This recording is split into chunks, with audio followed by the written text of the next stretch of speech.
25th Coronation Anniversary Celebration of Alayeluwa Oba Engineer Isiaka Olajide Ajede was a remarkable one, as this attracted dignitaries from all walks of life who came to felicitate with the Oba. The event took place recently at Ilodo, Ijebu-Mushin.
The welcome address was given by the Secretary, Anniversary Planning Committee, Mr. Gbenga Okugbena. All our Royal Highnesses, the Olóko of Ìjẹ̀bú-Òṣè.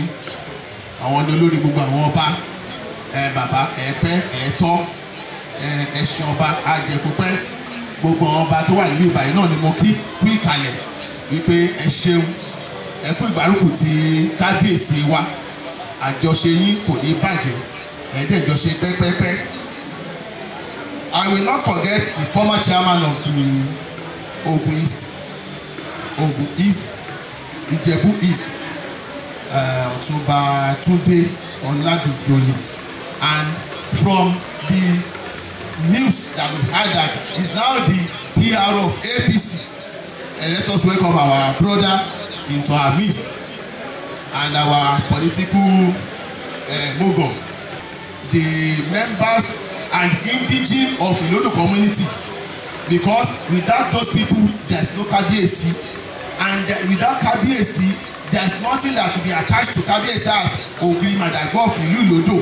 So àwọn tí Kabiyesi dẹ̀ ń ṣèjọba lé lórí nìyẹn, ìgbà wọn dẹ̀ ń tú wọn ní ara lágbára Ọlọ́run, ìgbà yẹn á tù wá lára pẹ́pẹ́pẹ́.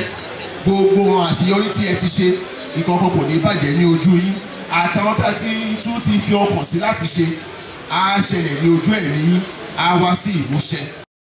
Prayers were given by Muslim cleric for longevity of years on the throne for the Oba. Another 25 years ní Ọlọ́run dákun mọ́ sábà wá fún yín pẹ̀lú rọrùn. Kẹ́ máa ṣe 50 years, kẹ́ máa ṣe lórí oyè yìí, kẹ́ wá sì wá máa tẹ ọ̀pá ńgbà náà.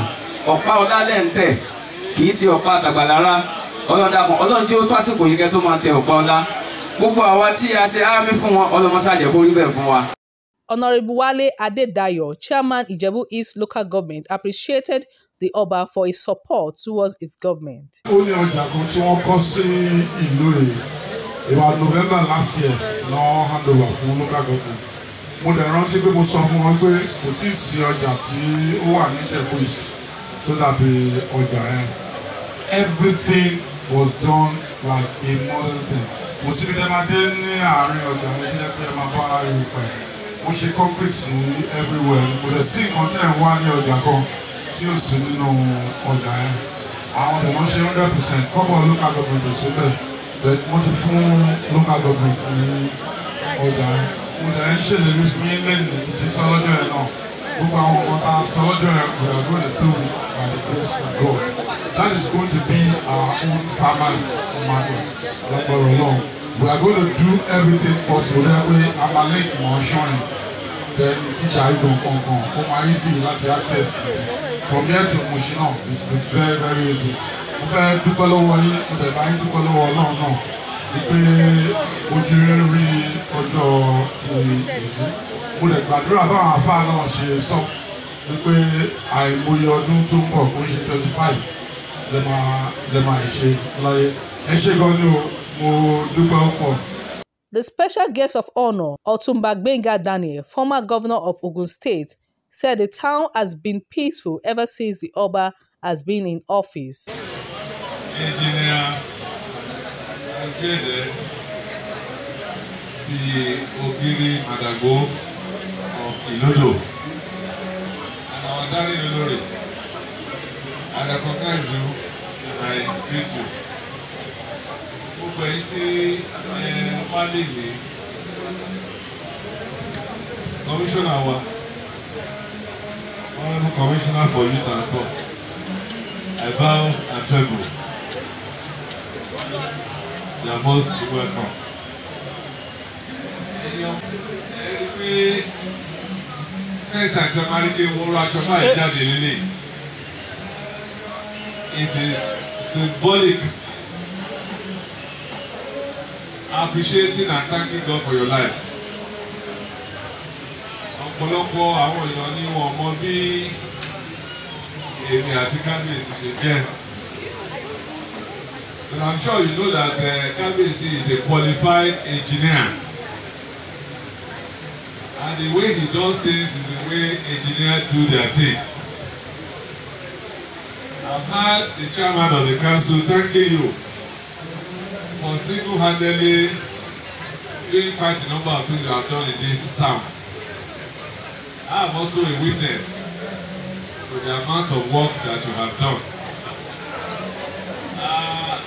Mọ̀ pé ó ti máa pé ọdún mẹ́ẹ̀ẹ́dọ́gbọ̀n ṣùgbọ́n ní agbára Ọlọ́run kábíyèsí lẹ́ṣẹ̀ wà nígbà náà lẹ wà ẹ̀ yàtọ̀ àwọn tó ní ẹsẹ̀ kẹta ní kú yín ó dà kí wọ́n rọrọ̀ ẹ̀ sọ olórí ẹ kú iṣẹ́ takuntakun àárín iṣẹ́ yín ní ara kábíyèsí adẹ́gbàdúrà wípé kábíyèsí ẹ ṣe máa ṣe ọ̀pọ̀lọpọ̀ ọdún ní orí ìtẹ́ bàbá yín ní ìgbà tẹ́ bá máa ṣe 30, 40, 50 àtẹ̀bá fẹ́ kí n dúró ní kẹ́ṣẹ́ àsọ pé kí n dúró 60 kó ìmọ̀ lọ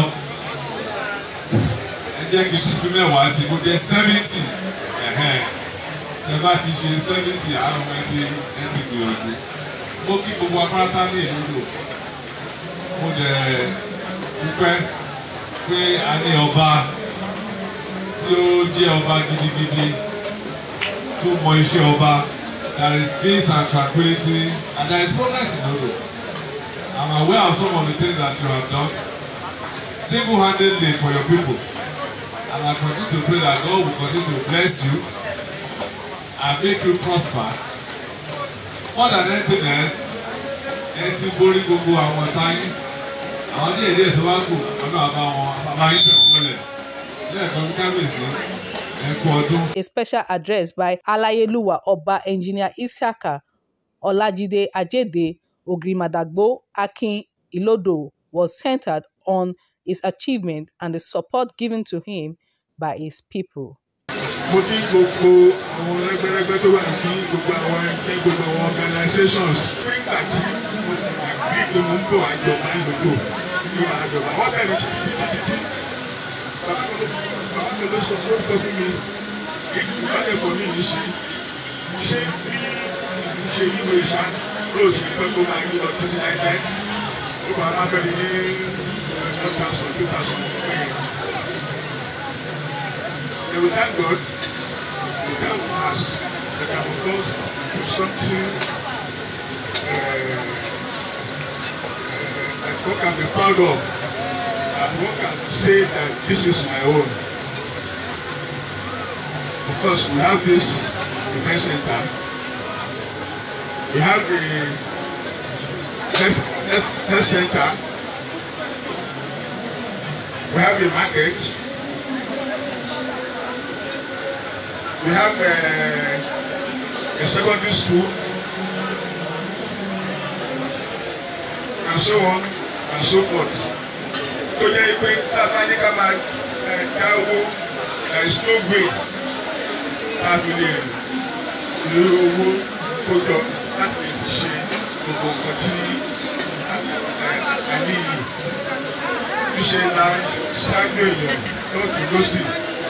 ọdẹ ṣe wá lóore gbogbo ẹni tẹ lọ́wọ́ nínú ìdàgbàsókè lódò Ọlọ́run á bùkà kò yín gbogbo tẹ́tí lówó náà tẹ́tí fi hẹ́ẹ̀kà tẹ́tí sọ lódò ìlú tó jẹ́ kó ṣe rí Ọlọ́run afọkọ̀rọ́pọ̀ sílẹ̀ bẹ́ẹ̀ ṣe gbé wa ká níbi Ọlọ́run àgbẹ̀yìn náà ga. Oluwadare Kehinde, Honorable Commissioner for Youth and Sport, has this to say. Well, as you can see that everybody is here to rejoice with our Kabiyesi. 25 years is not an easy year, but people can attest to development that is going on in Ilodo, and we are here to celebrate the Kabiyesi. And I want to assure Kabiyesi that the government is willing and ready to also assist this community. And as you can see that the security of life and property is what is important. And I can assure you that the government will be willing to work with the Kabiyesi. But anything that will bring about development of Ogun State is what His Excellency Dr. Akin is after. And when you check his 5 cardinal point agenda, you will know that everything is all about infrastructure development, youth empowerment and engagement, and health and infrastructure. So we're happy to be here to celebrate Kabiyesi. As you can see today in the Ministry of Youth and Sport, what we are doing is to revive what is on ground. We appreciate the fact that most of our program at the Ministry of Youth and Sports are fixed program, and I can tell you as of today we want to organize an Oba competition. The Oba Cup will be coming up later in the year. The Gateway Institution game is also going to come up later in the year. And in our work plan for the year, we have the Governor's Cup and Principal's Cup. All this is what we want to activate, and the essence of that is to gainfully engage our youth. In a special interview, the Oba talks about the development that has come to the land since he stays in office. I'm an engineer by profession, a graduate of University of Lagos in mechanical engineering, and I lived in Lagos. I worked for Federal Housing Authority, also in Lagos. I'm an engineer by profession, a graduate of University of Lagos in mechanical engineering, and I lived in Lagos. I worked for Federal Housing Authority, also in Lagos, in Festac Town. And I was one of the pioneers of the establishment of federal housing estates all over the country. Then I decided to come back home to come and settle down. And I know that this my town needs attention. So I started by setting up a factory. No, before then, I set up an oil palm plantation.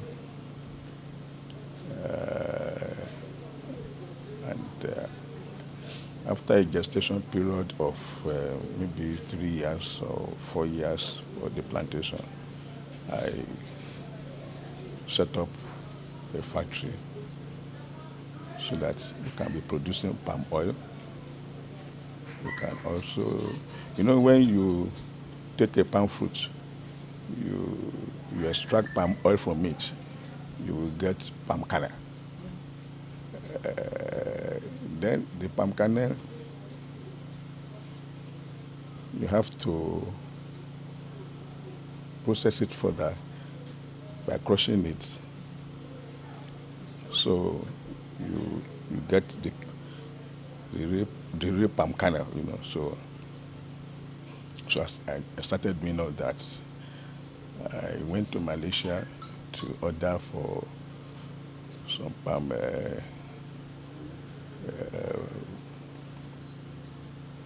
from kernel processing machines, crushing machines. I was one of the early palm kernel crushers at least in Ijebu. Don't let me say anything. But yes, Ijebu and say Ibadan, because we know ourselves that if we develop or if we encourage agriculture, this our area can grow. We have a river in our town. The river very narrow, but the engineering in me told me that we can exploit it. So I did some investigations to find out that the river got its source from an aquifer. So I developed that potential, and I got a friend, late now, who assisted me in Federal Ministry of Agriculture to construct a dam by damming the water, from the river. And to our surprise, After damming it, it's turned into a lake, big lake, in our town here. And it's there. We are planning to turn it into a tourist center because if you stand on the dam, you will see the lake. It's a very good scenery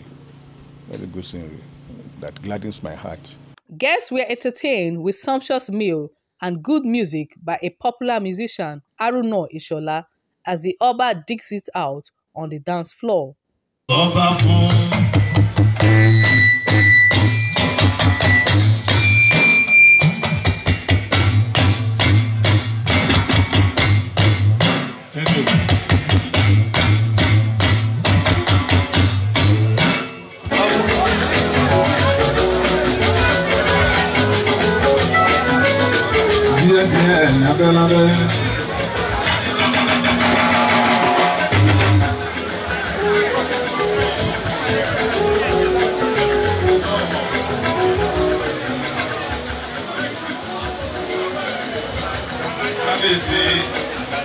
Alayeluwa. This is the 25th anniversary cake of the Ogirimadagbo and Lodo. I've been trying to look at the cake. It looks like a crown on another crown. Obviously, I will just count 25 years and then you will cut.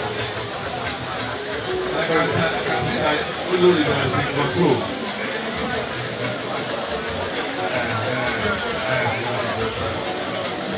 Yeah, 1, 10, 21, 22, 23, 24, and 25. Congratulations.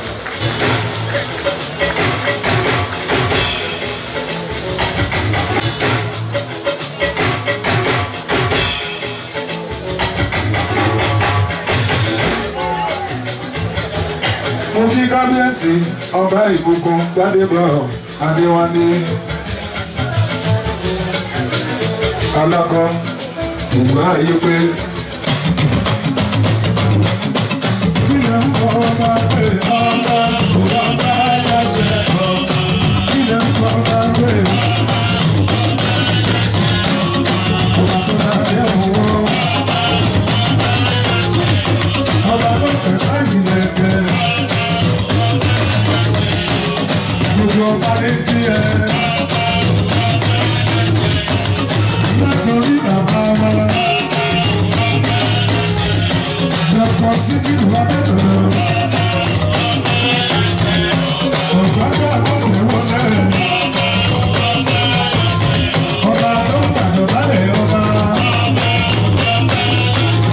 ọlọ́lọ́run náà gbogbo ògbẹ́gbò bàbá Ṣadérẹrẹ kábíyèsí ọba Ṣadérẹrẹ máa ń wọlé.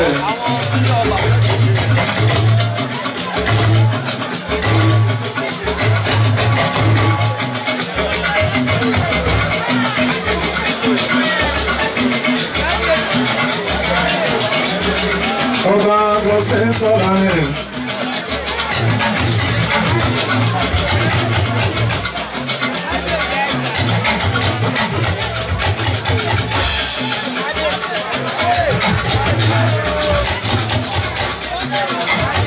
Kábíyèsí dàgbò ìwé ò máa múlẹ̀ máa rọra. Kábíyèsí Alákìjà Àjàláyé.